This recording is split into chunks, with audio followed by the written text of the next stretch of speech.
Hello and welcome to the Secret Dungeon podcast. I'm your host Cheney, and is with me as always Corey. Hello, hello. How are you folks doing today? Give him a second answer. The sun is falling on the earth, and we have about 5 minutes until we're all dead. Wow, that's crazy. Yeah. So enjoy the podcast while you can. I'm glad that the last thing you chose to do was listen to Secret Dungeon. Wouldn't that be like kind of sad? Yeah.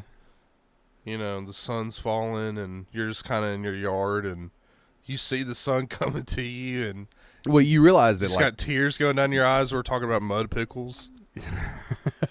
it's so long, Fido. What a beautiful, Dude, I listened back to that episode because what happened is our internet did some goofy stuff. Lightning struck our modem. Apparently that's why really? everything went to crap. Well, bam. Yeah. Okay, so it'd been a little while since I had heard that conversation. Yeah. And so I went back and listened to it. I'm like, dude, that's so freaking funny. That's still one of the best ones About we people ever throwing done. dogs away. Yeah. Yeah. But yeah, you know that if we moved just like a few feet closer to the sun, we'd all burn up. Yeah. Yeah, ain't that crazy? Yeah, so if the sun fell onto the face of the planet, then We'd be dead before that. before we even realized what was going on. Yeah. Absolutely. Yeah. But I like to think that You'd like to think that we would? I like to think that the sun is not as hot as it is. Yeah. So it takes it a minute. And then we don't start burning up until it's not 20 feet from our faces. It's not as hot as it is. It's just bright. Yeah. Oh, golly, that thing bright. Hey, put that thing there. But now, yeah, I had a couple things that I wanted to talk about today. Yeah. Actually, two things, namely, one of them recent, one of them not so recent. One of them you've taken part of, the not so recent. One of the recent happened literally yesterday. Okay. So I started going back down my rabbit hole, my run of getting 100% of the achievements in Dark Souls 3. Yeah.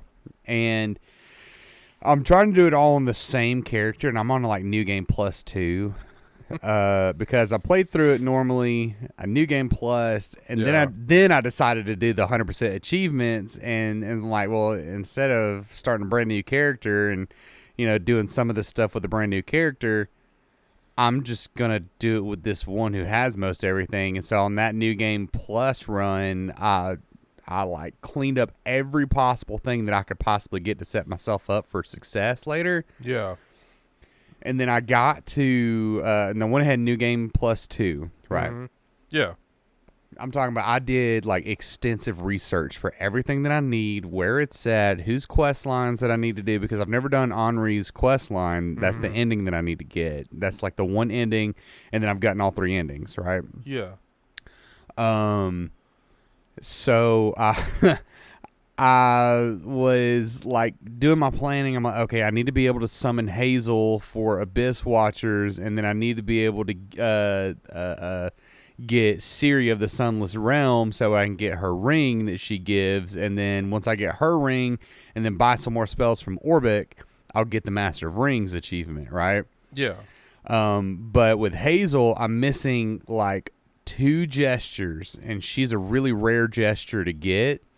And then Orbic gives you the last one that I also need, which you also get from buying a bunch of spells from him. Yeah. Whenever you procure all the available spells from him, I believe that's how it works, that you're able to get. Then he gives you a gesture and a ring, right? Okay. Yeah. Then of course, you got certain bosses that you got to beat and use their souls for certain things to get certain items and whatnot. I didn't realize that you can't get Ciri's quest line and Hazel for the summon. Ciri on my iPad just spoke up. Yeah. Hold on. Ciri on your iPad's going nuts. Yeah. Cirrus. Cirrus. We'll say Cirrus of the Sunless Realm. It's different. You can't do them on the same run. Yeah, because Hazel is part of Rosaria's fingers, and Sirius is part of the She's like the Dark Moons. She's part of the Dark Moon realm. Yeah. Or the Sunless Realms. I'm sorry. She's part of the Sunless Realms. She's a part of the Blade of the Dark Moon because you get the Dark Moon loyalty prayer thing from her. Yeah, and that's how you can join the Dark Moon Covenant. But I keep wanting to say Dark Blood because we just went through like a whole Bloodborne. But I was like, all right, so I need to be able to go and summon Cirrus in Irithyll, like after I beat Pontiff's Beast on the bridge. Yeah. And then come back, and then you hop into her world, and then you help her with a fight. Craig. And then she gives you the ring. The Dragon Slayer or whatever. It's actually the Silver Cat ring. Yeah, she gives you the Silver Cat ring. Yeah. But you also, if you kill that guy, I think it's Craig. I think it's who it is. I think that's his name. Anyway, if you kill him, like 2 or 3 times, you can eventually get his armor and the Dragon Slayer axe. Yeah. Which is like a one-handed lightning axe. It's actually pretty good. And so I'm like, okay, I need to be able to do this, and that means that I need to be able to go through the catacombs of Carthus. I need to go beat the deacons, and I had this whole run like mapped out, but I never saw that you can't do Hazel and Cirrus in the same run. Yeah. I never saw that. I'm like, are you freaking kidding me? So I was like, I stared there at my computer and at my notes, because I have this notebook mapped out of everything that I need and how I need to do it, essentially. I'm like, okay. And I'm like looking at it, and I'm sitting here thinking, I'm like, okay, do I want to do Hazel? Do I want to do Cirrus? Which one is going to be the easier one to complete on a New Game Plus 3? Yeah. And I'm like, so I'm sitting here thinking, and I'm like looking at it and whatnot, and I'm like, I'm going to have to do Cirrus now, because I'll have to go all the way to Irithyll to get her to finish that one up. Yeah. And I've got to go there anyways for other things and finishing out the game and whatnot. But I can just New Game Plus 3, run all the way through, hit Rosaria, go to the Abyss Watchers and do that real quick and get that and be done with it. Right. And I'm like, I think that's what I'm going to do. Yeah. You know, I think I'm going to go that route with it. Yeah, you literally have to pick one or the other. Yeah. For each run. I did not know that. Yeah. Or else I probably, well, thing is like, I don't know if you can start a brand new character, do said thing, and then go and drop a ring to another player that they haven't done that quest line, and then transfer it, and then it counts as you getting that ring. I don't know. I'm like, I'd almost rather just New Game Plus and just go through the whole thing. You might as well. Because the thing is you have to be able to. It's not enough that you collect all the stuff. Yeah. Because a lot of it's a collectathon. Right. You have to do it all on the same character. Yeah. For each particular collectathon, like there's Master of Sorceries, Master of Miracles, Master of Pyromancies, Master of Rings, Master of Expressions, all those kind of stuff, right? Yeah. Those any singular one of those, what that means is you have to collect every single pyromancy, every single miracle, every single sorcery on one character to get one achievement, right? Yeah. And I can do a different character for each if I wanted to. Right. Or I can the achievement is counted on your account. Right. It's counted on my account, but it's still like it keeps track of it on one character. Yeah. Right? Yeah. And so I was sitting there and I had like went through all this rigorous planning and all that stuff, and I'm sitting here staring at it and I'm like, my run is goofed. I'm sitting here thinking I can get this in one go. No. Nope. No. Nope. I mean, luckily I'm, pretty good at Dark Souls 3, so I can speedrun a lot of it. And believe it or not, the DLC does not count. Oh, really? Like the DLC Sorceries, Miracles, Does and DLC Pyromancy? have its own set of achievements? Mm-mm. No? No. Really? Interesting. Not on Steam, it don't. Huh.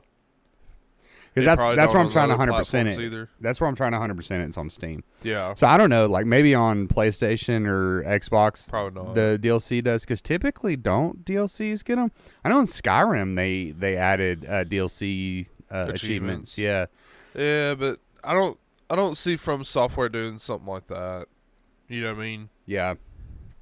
Yeah, because like what that would do if you had 100% of the achievements before they ever like jumped and did the DLC, because they wait a while before they put out DLC. Like it's like a year or better. Yeah. You know, because they know people play their games for a while. Yeah. It's very plausible that you could get all the achievements very easily. Yeah. You know, I'm talking about in that span of time. Right. And then they put it out and then immediately don't have all the achievements anymore because the collectathon has extended. You know, I'm like, that doesn't seem fair to me. Yeah. You know, because like, what if you don't want to play the DLC? You know, it's like, there's arguments to be made for both sides on that. Yeah. But as I was saying, though, doing a 100% achievement run on a game is insanely hard. I've like never really done that before except for one time. Didn't you do it for Skyrim? I did, but I'd never finished it. Oh, you didn't finish it? Yeah, well, it's because they kept putting out the achievements for the DLC. Yeah. Technically, I want to say there was either 1,500 achievement points or 1,750 achievement points, and I want to say I had 1,300 or 1,400. I had a lot, right? Yeah. So like for the base game, technically I got all the achievements past that, but I didn't at the same time. There were 2 or 3 that were mega grindy that was like I played so much Skyrim that it made me sick of it. Yeah. Like it physically made me sick because one of them was like get 100,000 gold. That's insane. And that's it. That's not over the lifetime of your character. That's hold 100,000 gold at one time. Yeah. And so I'm like, how are you supposed to do this? I'm sure there's like strategies and ways to do it, but let me tell you what it is. imagine it's something dumb. It's absolute garbage is what it is. So there's a secret chest in one of the cities. Yeah. Right? This is like the best that I can remember it. There's a secret chest in one of the cities that you can go to, and it has a bunch of expensive loot in it. Yeah. Right? But the problem is that you can't always get a seller to buy everything that you need them to buy. Right. And so you pretty much, like I would go and I would loot everything. Yeah. Because if I didn't, it would just reset every couple of days. And by the time I got back to it, it would be reset. So I'm like, might as well get as much of it out of it that I could. I'm over encumbered. And so I like have to slow walk. Nice. To a vendor. Nice. And then I'm like, 2 days travel. Yeah. Repeating this loop broke me. Yeah. I got so much gold out of it. But for what reason? You know what I'm for an saying? achievement, yeah. Yeah, I mean, and people's like, there's probably an easier way. No. Believe me, at the time I looked into it, and this was the Xbox 360 version. This is not Skyrim Remastered or anything. This is base game version, maybe Game of the Year. I can't fully remember if I was playing Game of the Year edition at this point or not, but actually I probably was because I was doing the DLC stuff too. But because I went straight from Skyrim and just got the Game of the Year edition and just got all in one go instead of like buying all the DLCs. Yeah. Dude, I spent so much time in Skyrim. That's insane, dude. Yeah. Yeah. Oh, yeah. Like 700. I'd have to pass on 700 to 1,000 plus hours in Skyrim. Yeah. Very easily. Which I don't know. I mean, I probably could do a achievement run of Dark Souls 3. I could probably get all of them, but it's like, do I want to? I don't know. I just like playing the game, and once I beat it, I beat it. It's you know, like for me, I was sitting here thinking, why would I want to? And it's like, well, it's because I've done most everything in the game. I love the game. Yeah. And whenever I play through it, it's not really a challenge for me anymore, but I still love the game. It's almost like you're adding a challenge to yourself. It's like getting extra life out of a game. Yeah. And that's that was enough for me because it's like now I get to test my game knowledge after having played through this game several times, helped people beat bosses, spent countless hours doing PvP in the fight arenas and whatnot. Yeah. But it's like testing my game knowledge, and that has been interesting to do, if that makes sense. Yeah. But I don't know. Doing 100% achievement runs are kind of crazy, man. Yeah. Some people that's like what they do. Yeah. They're like, all right, let me get all the achievements in the game. There's people that are completionists. Yeah. They're like I'm not going to stop playing until I complete it. And it's just like, I'm good enough with just beating the story. Yeah, one time. Yeah. I don't even have to get all the multiple endings. No. I can just look that up. Some people do. I'm like, dude, that's the next level of compulsion. Like, that's not me. Yeah. You know? I mean, and it does give life, like extra life to games. Yeah. But some of the achievements they set out there for you to do to accomplish are like really no life in it. Yeah. And it's like tough. Yeah. Why do they make achievements in the game so garbage? I don't know. Some achievements are actually like really good. Yeah, and some of them are really fun. Finding secrets and then getting an achievement from it is pretty cool. But there's some stuff out there that's like, I think they just do it to troll you, just to see if you're willing to go through the rigmarole to do it. Do you remember the one achievement from, it's either Gears of War, the original, or Gears of War 2, where it's like kill 100,000 locusts? Oh yeah. What? Oh yeah. So just take out the entire legion. Apparently. Of locusts. There was, I saw guides for like how to do it, and it was like there's a section where there's just like a bunch of them that pour out, and you're on top of a gun. Yeah. And it's like best for you to just grind right there for a little while and get a bunch of them. Yeah. I'm like, that's absolute insanity to me. And you have to keep playing it and keep playing it and keep playing it. Yeah.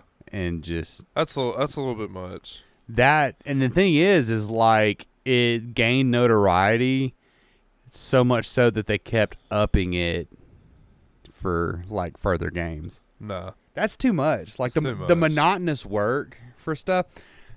Okay, I saw all right, here's a tangent.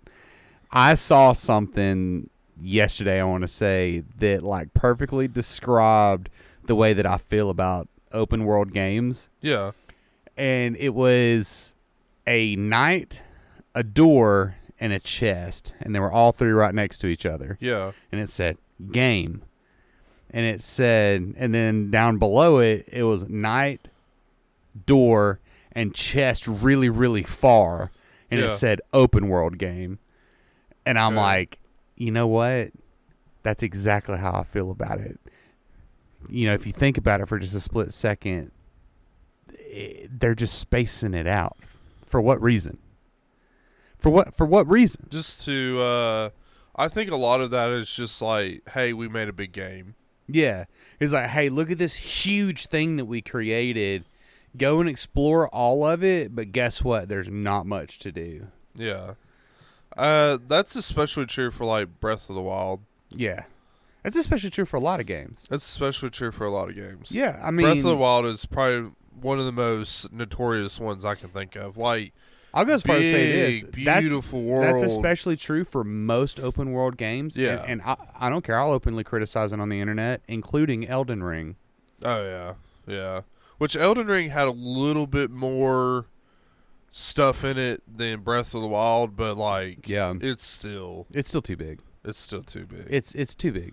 There's a lot going on. Yeah, there's too much. Open world games are fun. Yeah, but they like now they almost require you to like, hey, set aside your life. Yeah, and play this. Yeah, and it's like I'm not a teenager anymore. I can't do that. No, I don't want to just sit here and play the same game for 800 hours anymore. Yeah, I'm like, I don't have the time to do it. I don't have the time to learn a game from the start, and that's probably why it's like maybe we're uncovering another problem while people stick to the same games. Yeah, because I mean, like you learn that a lot of these games ask a lot out of you. Yeah, like not only are you learning the mechanics of the game, but you're also having to deal with like, side quests. Yeah. Items. just is optimization. There's so much. There's so many variables that go into open worlds. Yeah, and they demand a lot out of you. Yeah, they demand a lot out of you. Like, hey, you're not going to beat this main story unless you're like 100 hours in. And it's just like, yeah. But I don't have 100 hours to do that. Yeah, it's like I don't have 100 hours that I want to devote to that. That would be just for the main story. That's not including like the side stuff. Yeah, it's too much. It's like why. It's almost like games aren't made for busy people anymore. Yeah, and that really, really sucks because games, like playing video games, is a huge hobby. Oh yeah, and then that even bleeds over into tabletop. Yeah, that people don't have the time for huge games. No, and I was talking to John the other night after I was playing Daisy Chainsaw. We finished Daisy Chainsaw, but I was talking about like I don't like the OSR style of system, but I like their style of adventure. Mm-hmm. Right, like the way that they think about their adventures, I like that a lot. Yeah, and it's because that like a campaign is not a year-long, weekly meetup or bi-weekly meetup or even monthly meetup where you're playing the same game, same characters, across the same story for a year, 2 years, 3 years. That's a lot of time commitment. That's a lot of time, bro. And I'm not saying that it can't be done because it absolutely can be. Oh, there's people out there that do it. Yeah, I mean, we did it. Yeah, we did on multiple occasions. Yeah. It's not impossible, but the thing is that whenever you do that, you are locking people in to a very, very finite amount of time. But the finite, whenever I say that, sounds like a short amount of time, but more so a determined amount of time. Yeah. You're locking them in as like, hey, this story will not be completed for a long time. Yeah. Well, life happens between games, right? Yeah. Life happens a lot between games. Yeah. And people that were able to sit down and come and play for a year and a half now no longer show up to tabletop night. Yeah, they're not able to. They're not able to. And so whenever their backstory gets mixed into the campaign and whatnot, then immediately they're not able to show up. Makes it hard. It makes it hard. And then that is a contributing factor to campaigns dying. Yeah. People, groups dying and whatnot. And the thing is that OSR adventure style is a campaign is a series of adventures, right? Right. Where an adventure is going to be anywhere from one shot, as in one session, to like all the way up to 5 sessions, maybe even up to 7, 8, 9, 10 sessions. But there is a definite ending in sight, and it's achievable, right? Right. And that way, whenever you get to the end of it, it can be a jumping off point. It can be a continuation point, or it can be a starting point for new people. Right. Because it's like, how many times have you witnessed this exact thing happen where people want to come and play, they show up for about 4 to 5 sessions, and then if that, and then they're not able to play anymore. Yeah. Now that's life. That's a bunch. That's life. We've had a revolving door of people at our table. That's what all the people say. Yeah. It's you can't help that, and you can't fault those people for that because like a joke that people say a lot is, the schedule or the calendar is the true big bad evil guy. Yeah. The BBEG. Yeah. Yeah. It absolutely is. Yeah. And so I like that style of thinking. Whenever we did Wrath, I wanted to kind of emulate that. And we did it, and I think in like somewhere between 8 to 10 sessions. Something like that, yeah. And you guys did everything. Yeah. Literally everything. Y'all did it in that campaign. Y'all did it in a pertinent amount of time. It was fun. And y'all finished it, and it was a very small sandbox. Everything, you were like you nailed everything and you did everything. You got to the end of it. It felt great. Yeah.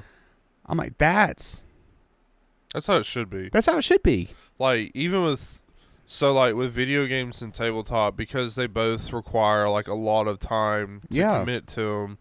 Time's the only thing you're not getting back. Right. I like stuff that's like, okay, you can beat this game in like 15 hours or whatever, or you can play like this tabletop game and it'll last like 3 months. Yeah. And then you can move on to something totally different. You can play a completely different system if you want to. I like that, because then it gives you an opportunity to play different stuff and like get to explore and check stuff out instead of committing to, which is something I don't understand, especially in the D&D community. Yeah. Why are you only playing one game? That's gotta suck, dude. Yeah. You're literally, and you don't have to. That's the thing. You don't have to. You're not on a desert island. No. You're on a continent full of wonderful, beautiful games. Yeah. You can play like as many as you want, but and have all these different experiences. But like you won't get past D&D because you're like afraid of, oh, well, I may not understand the mechanics or what. Like, and we've been trying to tell people for years, like, most indie games are better and easier to play than anything D&D has ever put out. Easier to learn, and then because of D&D's learning curve, and I'll even go as far as to say this, Pathfinder's learning curve. Yeah. Because they're both crunchy games, and they're both at the top. I'm not saying that Pathfinder's worse or better than D&D, but I've heard Pathfinder is really crunchy. It is crunchy, though. So whenever you throw two really big crunchy systems at the top of the ladder, no one wants to keep going down the rabbit hole. Yeah. You know what I mean? Because they're like, well, it took me forever to learn this game and all these, minute blah, blah, blah, blah, It's almost like somebody has taken a giant steel door and put it in front of the cave of what could be. Yeah. And it's the Cave of Wonders. Yeah, and like all you have to do is just punch in like 0000 as the code. The door opens. Yeah. Don't play D&D and Pathfinder anymore. Go play like the indie stuff. Yeah, go play the better stuff. Because like it's easier to play. It takes less time to learn it. Yeah. It takes less time to play it. Mm-hmm. And you still gotta have a lot of cool experiences. So here's but people won't. Hold on. They won't do it. My mic. They won't do it. They just won't do it, man. So that's crazy to me, dude. Here's a hot take. Games that encourage you to sit down and play for a single campaign for years on end are dumb. Yeah. Are stupid. Yeah, because like once again it goes back to you're asking a lot out of me. It's because you're asking an awful lot. Now, if you have the time, and your friend group has the time, go for it. I'm glad for you. Really, I am. Yeah. And I'm glad you found something that you enjoy. Really. Yeah. I am. Yeah. But for the real people, yeah, in the real world, who have jobs and families and all that stuff, schedules, things that they got to do, obligations and whatnot. I'm here to escape from my life. And sometimes I can't escape from my life to the point where I have to tend to it for a while. Yeah. And that's not exclusive to me. That's everybody. It's everybody. That's everybody. In the real world. Yeah, in the real world. And so it's like you feel like you're just left out in the dust whenever you're like, oh, well, I can't finish this campaign. So talking about that exact thing, we played through Dungeon of the Mad Mage. We got through 3rd level of a 20-level mega dungeon. Yeah. That was a lot. What do you and I'm not about to sit here and trash on that group. Oh, the group was fun. The group was awesome. Yeah, group was awesome. I'm not about to sit here and trash on that. Actually, here's what I am going to trash on. That campaign writing, way too thick. Yeah. You know who that's built for? Who Dungeon of the Mad Mage is built for? Dudes that are in prison playing D&D. Yeah, because you can play every day. People who are in the military playing D&D. Yeah. Whenever they're stationed. Yeah. That's who it's made for. Whenever you literally have nothing else to do. Yeah. That's what something like that is made for. And it's stupid. As a game designer, I know that D&D's the mountain. I can't even say they're at the top of the mountain. They're the mountain. They are the mountain. It's dumb. It's really dumb. That's just dumb. Making an adventure that's that long is just dumb. With game mechanics that are that hard. Yeah. That nobody actually... Like, I don't know of a single group... I've never heard of a single group that plays, like, exactly rules as written. It's homebrewed to some degree. It's homebrewed dog get out. Yeah. It's because the rules are laid out more so like suggestions. Yeah. And this is not exclusive to D&D. This is most crunchy games. It's like, why would you want to be...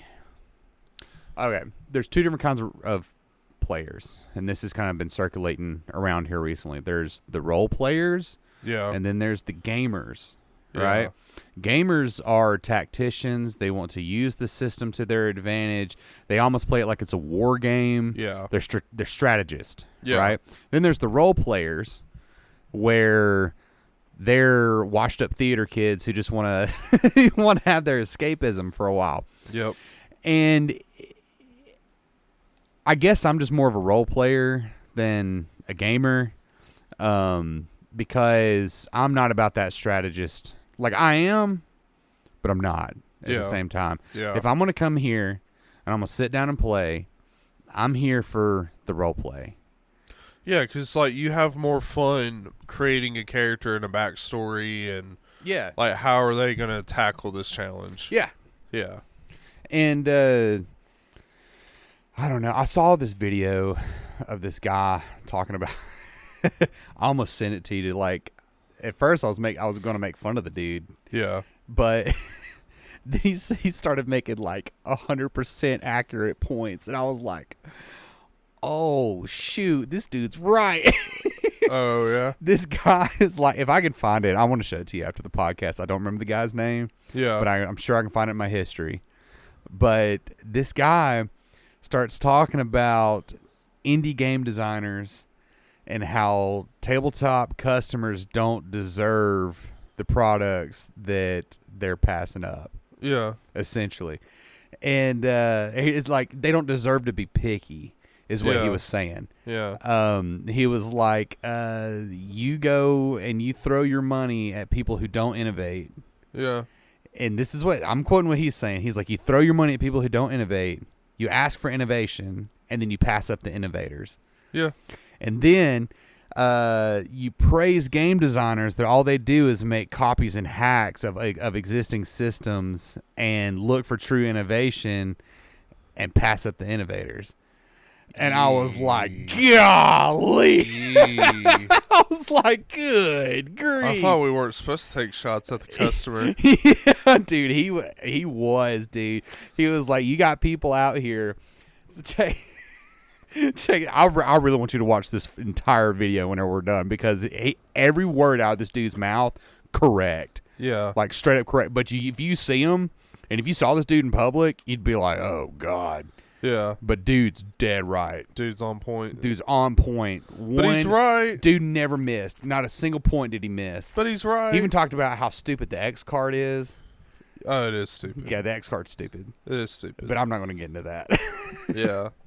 For people who don't know, the X card is something that happens at tabletop games. If you feel unsafe with a scenario, a scene, or whatever, you can throw out this card and it's got an X on it, and then the DM has to, like, just skip it entirely. So the way that he talked about the X card being stupid was not in a way to make people feel stupid for being mentally ill. Yeah.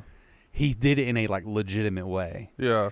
And the way that he said it, he goes, if something is that triggering to you to the point where you have to change the scene as a player, you don't need to sit down at the tabletop. You need to sit down with a therapist. Yeah. He was like, and then whenever you are ready to deal with stuff. He's like, and you don't need to be having, just like, absolute horrible things happening at your table as a game master. Right. He's like, but if something is to the point where you're triggered enough to have to throw out an X card, you don't need to sit down at the table. You need a and I was like, daggum, dude. But he's right. He's right.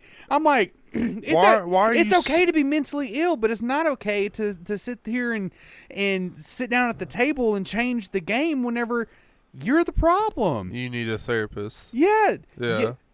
Sitting down at a tabletop game is not going to help your issue. No. When what it's pretty much saying is like, get yourself checked, fix it. Yeah. Don't walk around with unchecked mental illness. That's like a red flag. Yes. Like you need to try to fix your problems. Yes, that's a problem. Yeah. That's a problem. And I know realize that some people use role playing as a way to escape their mental illness.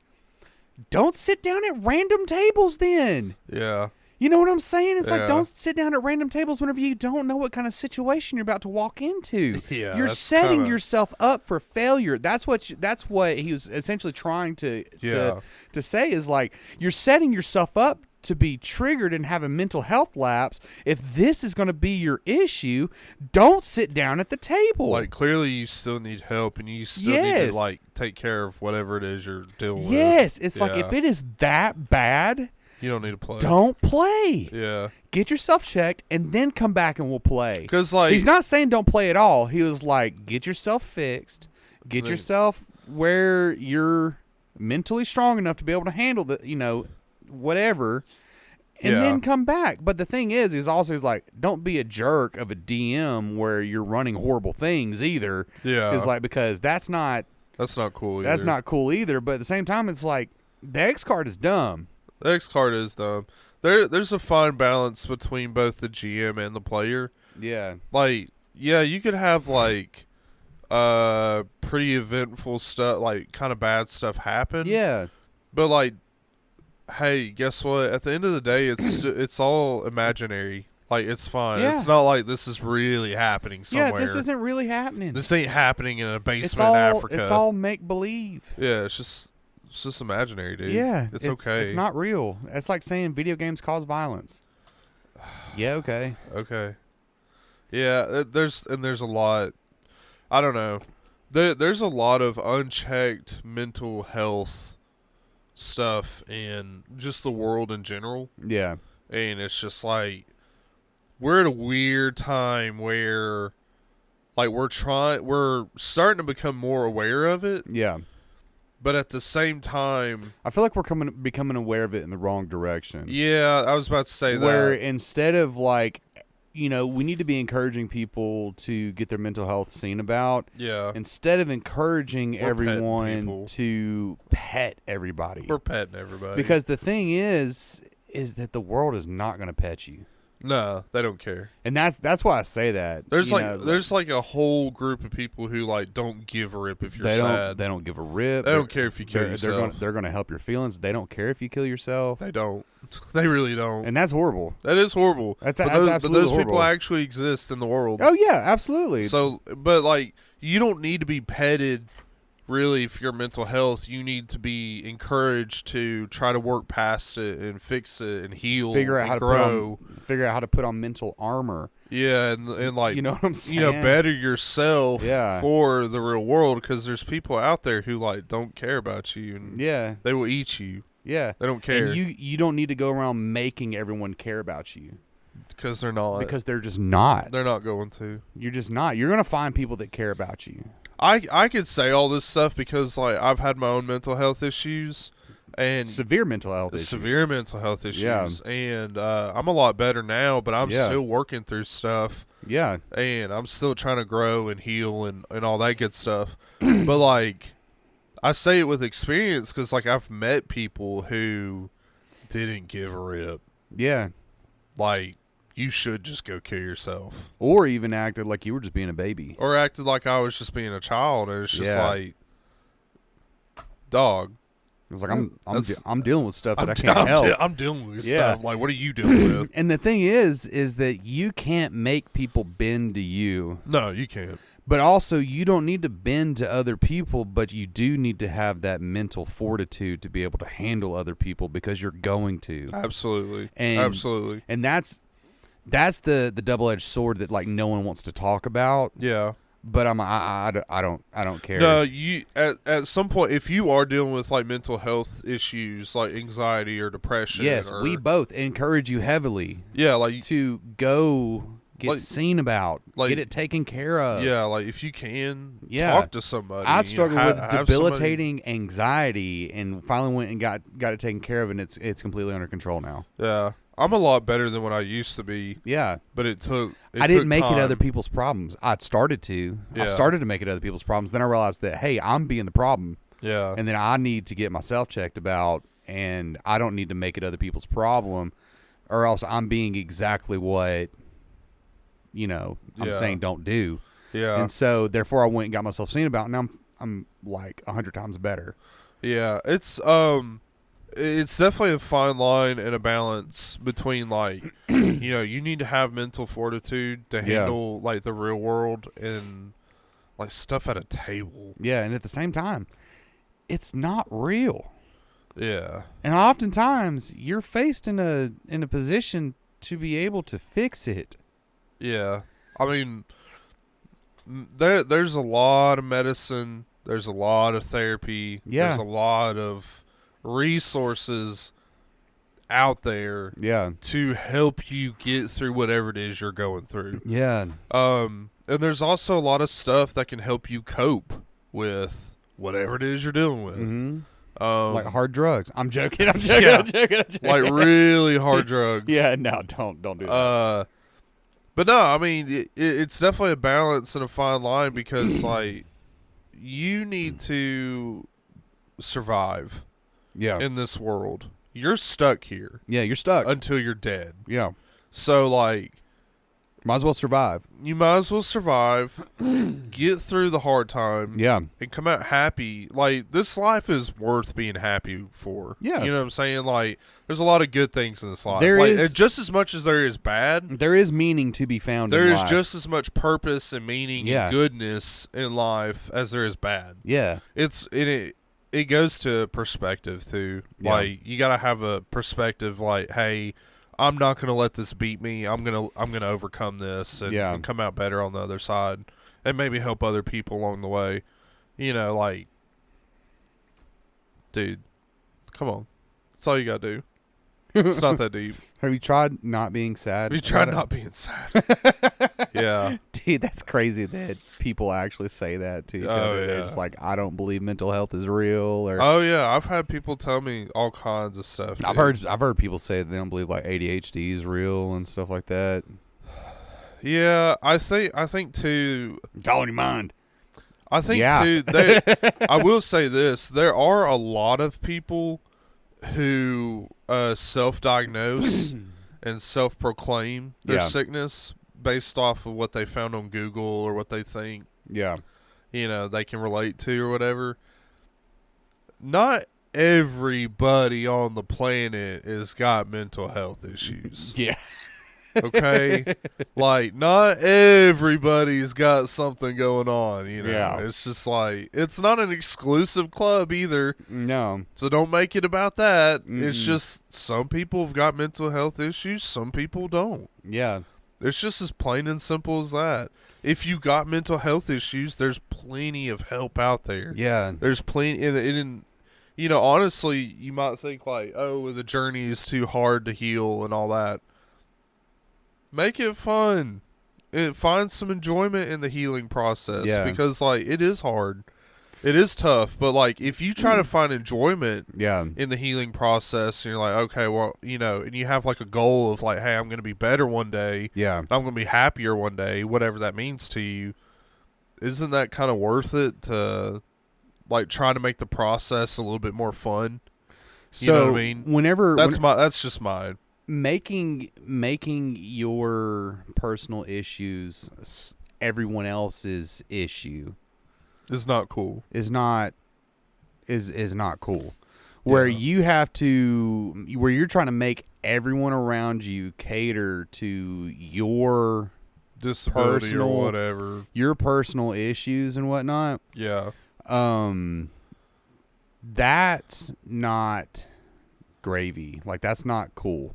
No. And so instead of trying to make everyone bend to you to where you can feel quote unquote safer in the world, the fact of the matter is that, all right, you can start by doing that, and then you can go and you can build your little safe bubble.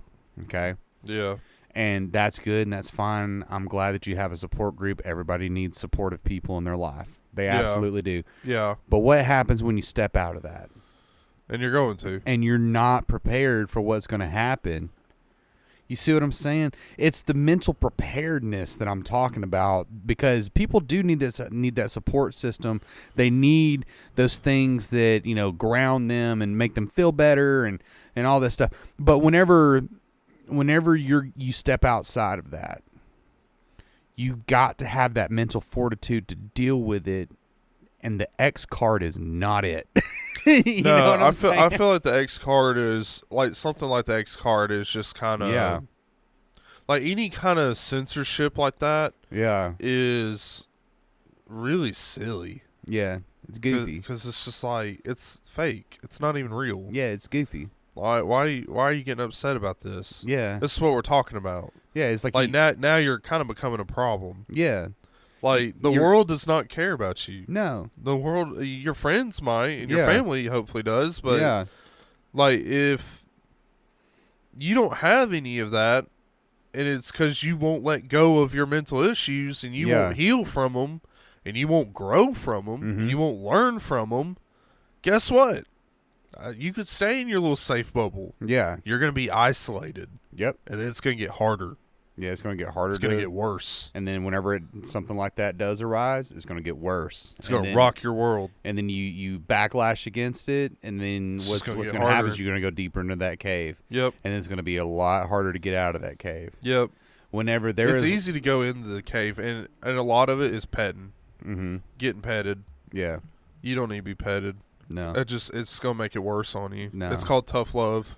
You need to get yourself up and, hey, let's try to fix ourselves. Let's try to do better. Yeah. Let's try to heal. Let's not make it everybody else's problem. Let's try to fix ourselves. Because it's not everyone else's problem. Yeah. It's not everyone else's fault that you've got this issue. No. It's not even your fault that you've got this issue. It's probably not even your fault. Yeah. So, I mean, the thing is, a lot of times it's just a chemical imbalance that you can't help. A lot of times, yeah. But you can be equipped with the mental fortitude to be able to handle it. A lot of it is also like your diet. And people choose to not. Yeah, a lot of it's your diet too. Some of it is, yeah. You sucking up sugar all day long. Yeah. That's going to do it. Mm-hmm. That'll do it for you. That'll send you down the cave. But back to gaming. Yeah. Something else that I wanted to talk about as we kind of get close to the end of this episode. Yeah. Is something that kind of circumvents the calendar whenever it comes with tabletop, and that's play by post. I was about to talk about that too. Yeah. What do you think about play by post? To give a little, I like knowing your perspective specifically because you don't dip much into the tabletop world. Right. And yet I play. Yet you play, and so like to me, your perspective is very unique. For me, I'm like I'm a catfish at the bottom of the dam, you know, with my mouth wide open, ready for the fish to come at me, and you're like, you're like way over here, just kind of vibing. You know what I'm saying? Yeah. So to give people context, we have started a mothership. Mm-hmm. Is it a campaign or is it a module? It's a module. So we've started playing Mothership in a new way on Discord. Yeah. With our group of friends. New to us. It's not new. New to us. Yeah. But Corey came to us with this concept of like, hey, let's try this play by post. Yeah, which I've talked about having done Shadow Dark that way. Yeah. Which I'm still in that campaign. Yeah. But so we've started a Mothership play by post Discord channel with our friends, and it has been really fun. Yeah. So what you do is like there's certain ways where you can bolden your words. Yeah. And there's other ways you can italicize your words. Yeah. if you italicize your words, it's like this is what your character is doing, like their action, them moving around, opening doors, whatever. Or maybe that's what they're thinking or that's what they're feeling. Yeah. Bold is where like your player's actually speaking. That's like what they're actually saying. Right. It's really fun. Yeah. Because you can play at any time. Yeah. Any given time. It's pretty much a 24/7 tabletop session. Mm-hmm. I mean, there's some people that hit it up at 3 a.m. Oh yeah. And you probably don't see it till the next day. Probably not. But one GM. Yeah, just one GM. Yeah. And all of our names in the Discord channel are our character names. Yeah. With our character icons. Yeah. Whatever. So I think it's really fun. I think it's really cool. It's really funny. Yeah. The only problem I do see is like you can get lost if you don't play for a while. Yeah. Like a lot of stuff can happen. But if you got a cool party, you're just like, hey, this is the update. This is what's going on. You know, it's fine. But that's really the only problem I've been seeing with it. It's just like sometimes it's hard to keep up with. It does seem like it's really easy to get lost in it. Yeah, especially when you got like you're on a big ship or something like that, spaceship. What I like about it is that anybody can go and do anything completely independent of the party. Yeah. If there's something that you want to go do, you can just go do it. Yeah. There was, whenever I was playing in the Shadow Dark, I got separated from the group on accident. Yeah. Like it just happened. Yeah. And then I had to find my way back to him. And that was really cool. You know, because eventually I did find my way back to him, but it was basically just me and the GM. You know, pretty much just like making rolls and narrating things and all that. And then, say like your character split off from the group in a panic. Yeah. And then walked into even more trouble. Yeah. Which was like really funny because I was like, all right, which floor is he picking? Because I knew where both floors went. And then whenever you said floor 6, I was like, oh, yeah, baby. Yeah. And I was like, all right, you got these 3 rooms. And I was like, which one? And you picked the right room. I was like, oh, yeah, baby. It's fun. It's really fun because my character almost died. Yeah, your character almost died. Another character did die because he decided to come with you. Yeah. He died. It's like a whole thing. He died trying to save you, and your character is like a sorry piece of trash. And and so you didn't even try to save him. No, not at all. Yeah. Not at all. And so it's just like... You notice how it's like Dale scooted his sorry tail out the door? His sorry tail. Yeah. Like, You narrated it in a way that where it was like Chaney's not being a jerk, Dale's being a jerk. Yeah, Dale's being a jerk. Yeah. So, like, I like play by post, too, because, like, you can really flesh out a character and like you can really role play as the character easier. Oh yeah. You know. We have one player in there who like posts a novel every single time she makes a move. Oh yeah. And we love it. Yeah. I love it, we love it because it's like that feels like a fleshed out character. Yeah. And you know what's crazy is we've been playing for 2 weeks. Yeah. Right? Yeah. Playing for 2 weeks.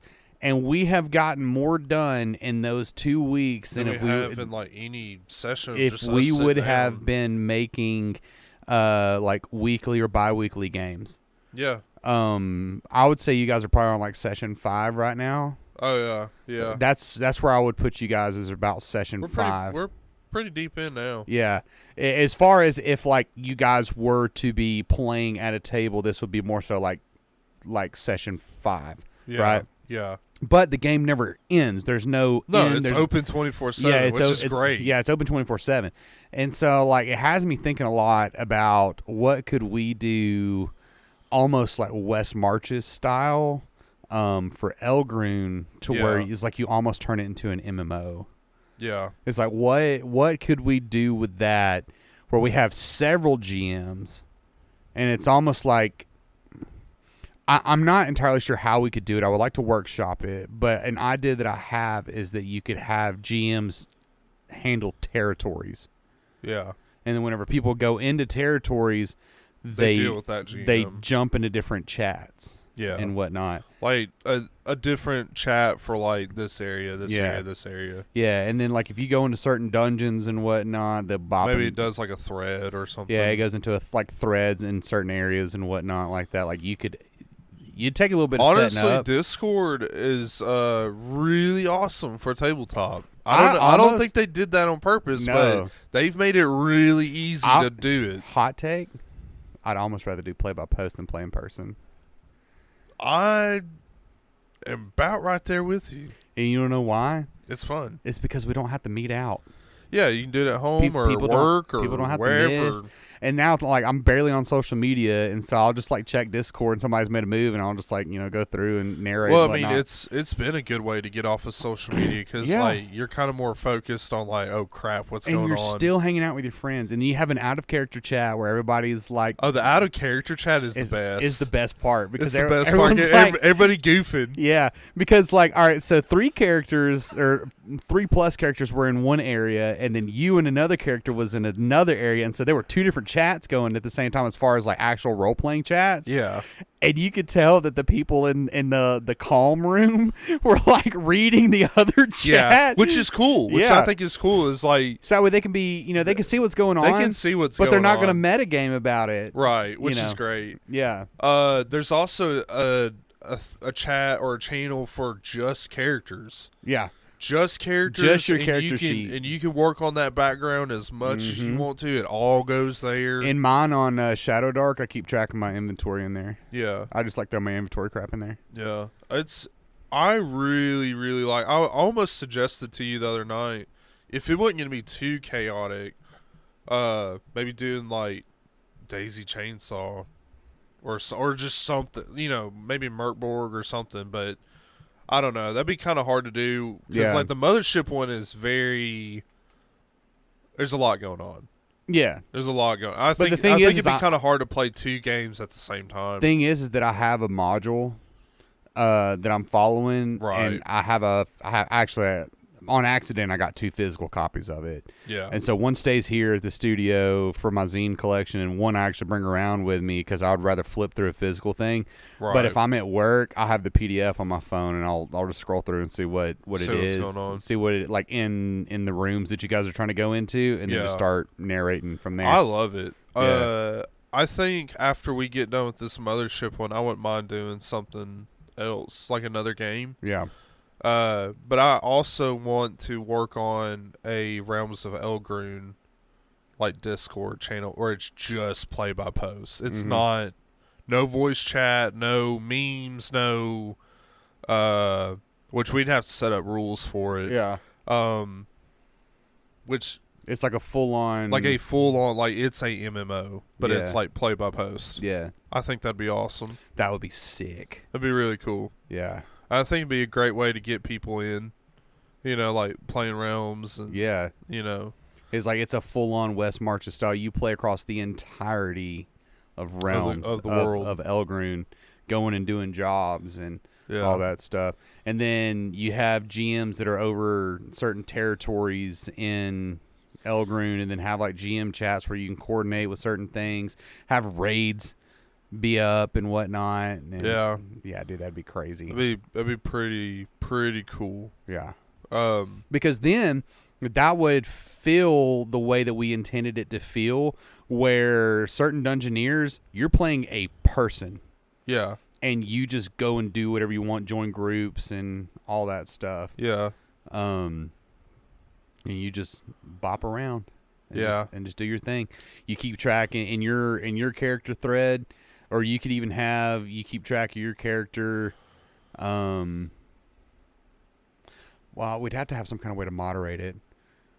But yeah, I'm. It's something we could probably play around and figure out. Though. Yeah, I think we could. I think we could easily do it. I think it'd actually be really dope to do too. You guys just witnessed the inception of something, probably. Yeah, we're about to make an MMO for tabletop, but play by post. We'll see. We've seen a star in the night sky. Yeah, we'll see if we get close to it. I think we'll follow it. We might follow it for a time. We'll see where it goes. Yeah. So, but yeah, if you enjoyed this episode, leave us a like, leave us a comment. We try to answer and respond to a lot of stuff. We hope you enjoyed this episode. It's a little bit more chill this time. But yeah, come back next time. Listen to us talk about other stuff. Or don't. I don't care. It's all meaningless. You can let me go now. Please let me go. Please.